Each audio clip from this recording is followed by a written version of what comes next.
Kartopu. Yesinler mi seni? Yesinler mi seni? Yesinler mi seni?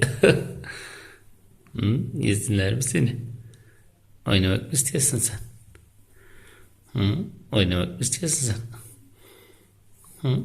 Isırmak mı istiyorsun beni? Sen beni ısırmak mı istiyorsun? Sen beni ısırmak mı istiyorsun? Ham yapayım mı?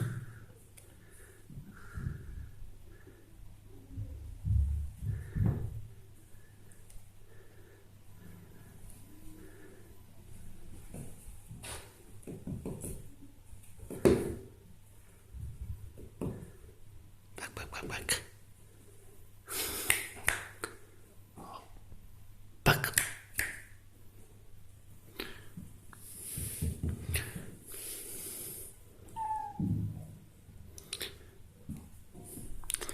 Şimdi o etlerini yesinler ya. Şimdi bu etlerini yesinler mi? Hı? Hı? Öyleyse. Isıracak mısın beni? Isıracak mısın beni? Şimdi ısıracak mısın beni? Hı? Tükettin benim. Sen beni ısırmam mısın?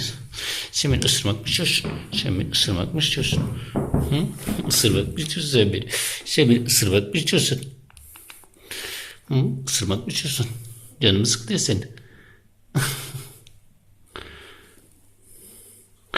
Sen beni ısırmak mı istiyorsun? Sen beni ısırmak mı istiyorsun?